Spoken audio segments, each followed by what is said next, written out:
آج ہم کلام کی اقسام میں مرکب تام کی اقسام کو سیکھیں گے۔ اس سے پہلے ہم کلام کی اقسام میں مرکب تام اور مرکب ناقص کے بارے میں پڑھ چکے ہیں، سیکھ چکے ہیں۔ اس کے بعد ہم نے مرکب تام کے حصے سیکھے تھے اور پھر مرکب تام کی دو اقسام جملہ خبریہ اور جملہ اسمیہ کو سیکھا تھا۔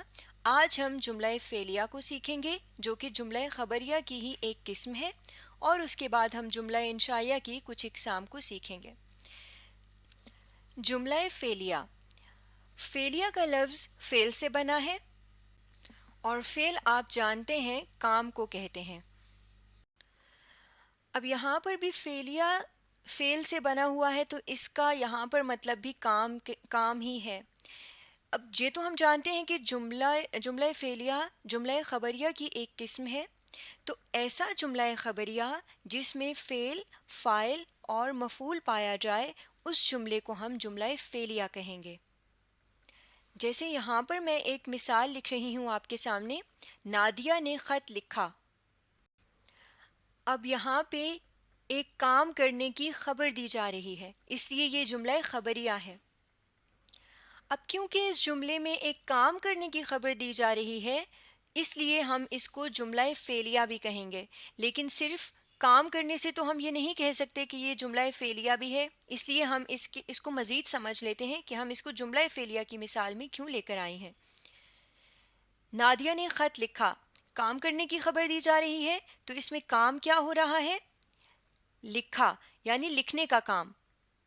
لکھنا یہاں پر کام ہے، اور کام کو آپ جانتے ہیں کہ گرامر میں ہم فعل کہتے ہیں، اس لیے یہاں پہ لکھنا کو ہم فعل کہیں گے۔ اب یہ لکھنے کا کام کون کر رہا ہے؟ نادیہ کر رہی ہے، یعنی یہاں پر نادیہ کام کرنے والی ہے، اور کام کرنے والی کو ہم گرامر میں فاعل کہتے ہیں، تو یہاں پر نادیہ فاعل ہے۔ اب آپ یہ بھی جانتے ہیں کہ جس چیز پر کام کیا جا رہا ہو اس کو ہم مفعول کہتے ہیں، تو یہاں پہ لکھنے کا کام کس چیز پر کیا جا رہا ہے؟ کیا لکھا جا رہا ہے؟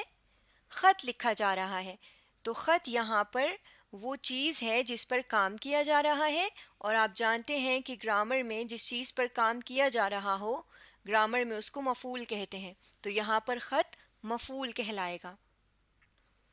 اور اس کے علاوہ یہاں پہ فاعل یعنی نادیہ کے بعد آپ کو نے لکھا ہوا نظر آ رہا ہے، اور آپ یہ بات جانتے ہیں کہ فاعل کے بعد جب نے کا لفظ آتا ہے تو ہم اس نے کو علامت فاعل کہتے ہیں، تو یہاں پر نے علامت فاعل ہے۔ اب دیکھیے، یہ جملہ خبریہ ہے جس میں ایک کام کرنے کی خبر دی جا رہی ہے، اور اس جملے میں فعل بھی موجود ہے، مفعول بھی موجود ہے اور فاعل بھی موجود ہے، اس لیے ہم اس جملے کو جملہ فعلیہ کہیں گے۔ ایک اور مثال دیکھتے ہیں، احمد کرکٹ کھیل رہا ہے۔ اب یہاں پر بھی ایک کام کرنے کی خبر دی جا رہی ہے، اور وہ کام کیا ہے؟ کھیلنا۔ یہاں پر کھیلنا کام ہے، یعنی فعل ہے۔ کھیلنا یہاں پر فعل ہے۔ اب یہ کھیلنے کا جو فعل ہے یہ کون کر رہا ہے؟ احمد کر رہا ہے، اور ہم جانتے ہیں کہ کام کرنے والے کو ہم فاعل کہتے ہیں، تو احمد یہاں پر فاعل ہے۔ اور اس جملے میں کھیلا کیا جا رہا ہے، یعنی کھیلنے کا کام کس پر ہو رہا ہے؟ کرکٹ کھیلا جا رہا ہے، اور ہم جانتے ہیں کہ جس چیز پر کام ہو رہا ہو یا جس کے بارے میں کام ہو، یعنی جو چیز کھیلی جا رہی ہے، یہاں پہ جو گیم کھیلی جا رہی ہے وہ مفعول کہلائے گا، تو یہاں پہ کرکٹ کو ہم مفعول کہہ دیتے ہیں۔ اور یہاں پہ آخر میں آپ کو رہا ہے کہ الفاظ نظر آ رہے ہیں جو ہمیں یہ بتا رہے ہیں کہ یہ کام کس وقت میں ہو رہا ہے، کس وقت میں یہ کام ہوا رہا ہے، یعنی ابھی ہو رہا ہے۔ تو ایسے الفاظ جو جملے کے آخر میں آتے ہیں اور ہمیں اس کام کے وقت کے بارے میں بتاتے ہیں کہ وہ کس وقت میں ہو رہا ہے، ان کو ہم امدادی فعل کہتے ہیں، تو یہاں پر رہا ہے کہ الفاظ کو ہم امدادی فعل کہیں گے۔ اب دیکھیے، اس جملے میں بھی فعل، مفعول اور فاعل موجود ہے، اس لیے ہم نے اس کو بھی جملہ فعلیہ کہا۔ اب یہاں پر ہم نے جملہ فعلیہ کو بھی سیکھ لیا ہے، اب ہم جملہ انشائیہ کی اقسام کو سیکھتے ہیں۔ جملہ انشائیہ ہم نے پڑھا تھا کہ ایسے جملے کو ہم جملہ انشائیہ کہتے ہیں جس میں کوئی تاثر موجود ہو۔ اب دیکھیے، تاثرات تو بہت سارے ہوتے ہیں نا، ہم کبھی اچھا محسوس کرتے ہیں، کبھی برا محسوس کرتے ہیں، کبھی کسی کی خوشی میں خوش ہوتے ہیں، کبھی کسی کے غم میں غم زدہ ہوتے ہیں، یعنی بہت سے تاثرات، بہت سے جذبات ہوتے ہیں ہمارے، بہت سے ایموشنز ہوتے ہیں ہمارے۔ تو اسی لحاظ سے جملہ انشائیہ کی بھی بہت سی اقسام ہیں، جن میں سے کچھ اقسام ہم پڑھیں گے۔ سب سے پہلی قسم جو ہم پڑھیں گے وہ ہے استفہام۔ جملہ انشائیہ کی قسم استفہام یا جملہ استفہام۔ استفہام کا معنی ہوتا ہے سوال، اور یہاں پر بھی اس کا مطلب سوالیہ جملہ ہی ہے، یعنی ایسا جملہ انشائیہ جس میں سوال پوچھا جائے اسے ہم استفہام کہتے ہیں یا استفہامیہ جملہ کہتے ہیں۔ جیسے دیکھیے، ہم آپس میں بات چیت کرتے ہوئے یا کسی سے بات چیت کرتے ہوئے بہت سے سوالات پوچھتے ہیں نا ایک دوسرے سے، جیسے آپ کہاں رہتے ہیں، یا اگر کوئی اسکول نہیں آتا، کوئی آپ کے گھر نہیں آتا، یا کہیں سے بھی کوئی غیر حاضر ہوتا ہے نہیں آتا، تو آپ اس کے نہ آنے کی وجہ پوچھتے ہیں، جیسے علی آج کیوں نہیں آیا۔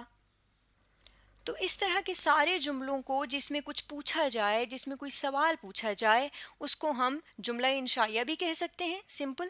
اور اگر جملہ انشائیہ کی قسم کو مخصوص کریں گے تو اس کو ہم استفہام کہیں گے یا استفہامیہ جملہ بھی کہہ سکتے ہیں۔ اور ایک اور چیز آپ نے یاد رکھنی ہے کہ دیکھیں، اگر یہاں سے میں کہاں ہٹا دوں اور یہاں اس جملے سے کیوں ہٹا دوں، آپ رہتے ہیں، پھر سوالیہ جملہ نہیں رہے گا۔ علی آج نہیں آیا، پھر بھی سوالیہ جملہ یا استفہام نہیں رہے گا، کیونکہ اس میں اب سوال نہیں پوچھا جا رہا۔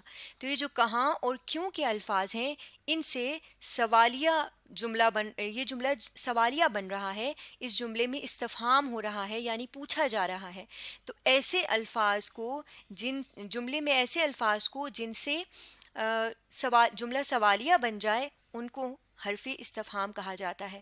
تو یہاں پہ کہاں اور کیوں، یہ دونوں حرف استفہام ہیں۔ جملہ انشائیہ کی قسم جملہ استفہام تو ہم نے سیکھ لیا۔ اب ہم سیکھتے ہیں ندا۔ ندا کا مطلب ہوتا ہے پکارنا۔ تو ایسا جملہ انشائیہ جس میں کسی کو پکار کے یا کسی کو مخاطب کر کے بات کی جائے، اسے ہم جملہ ندا بھی کہتے ہیں یا ندائیہ جملہ بھی کہتے ہیں۔ جیسے، ارے میری بات سنو، تو میری بات تو سنو، یا نازش ذرا میرے کمرے میں تو آنا۔ اب ان دونوں جملوں میں دیکھیں، پہلے جملے میں ارے کہہ کر پہلے توجہ دلائی جا رہی ہے، پکارا جا رہا ہے اور پھر بات کی جا رہی ہے، اور دوسرے جملے میں نام لے کر مخاطب کر کے پکارا جا رہا ہے، نازش کو بلا کر پھر کمرے میں آنے کا کہا جا رہا ہے۔ تو ایسے جملے جس میں کسی کو پکار کر یا مخاطب کر کے بات کی جائے گی، اسے ہم جملہ ندا کہیں گے یا ندائیہ جملہ کہیں گے۔ اور جن الفاظ سے پکارا جا رہا ہوگا ان الفاظ کو ہم حرف ندا کہیں گے، جیسے پہلے جملے میں ارے حرف ندا ہے اور دوسرے جملے میں نازش حرف ندا ہے۔ تو کسی جملے میں اگر کسی کو پکار کر یا مخاطب کر کے بات کی جائے گی تو اسے ہم سمپل جملہ انشائیہ بھی کہہ سکتے ہیں اور جملہ ندا یا جملہ ندائیہ بھی کہہ سکتے ہیں۔ یہاں پر جملہ انشائیہ کی قسم جملہ ندا بھی ہم نے سیکھ لیا۔ اب ہم اگلی قسم یعنی عرض یا جملہ عرض سیکھتے ہیں کہ کیا ہوتا ہے۔ عرض یعنی درخواست۔ اب آپ کو سمجھ آ گئی ہوگی کہ ایسا جملہ انشائیہ جس میں کسی سے کوئی درخواست کی جا رہی ہو اسے ہم جملہ عرض کہتے ہیں یا سمپل جملہ انشائیہ بھی کہہ سکتے ہیں۔ جیسے، برائے مہربانی مجھے پانی لا کر دیجیے، براہ مہربانی مجھے پانی لا کر دیجیے، یا مہربانی کر کے اس گلی میں مت جائیے۔ اب یہاں پر دیکھیے، پہلے جملے میں برائے مہربانی اور دوسرے میں مہربانی کر کے، یہ الفاظ ہمیں بتا رہے ہیں یا ان الفاظ سے ہمیں پتہ چل رہا ہے کہ اس جملے میں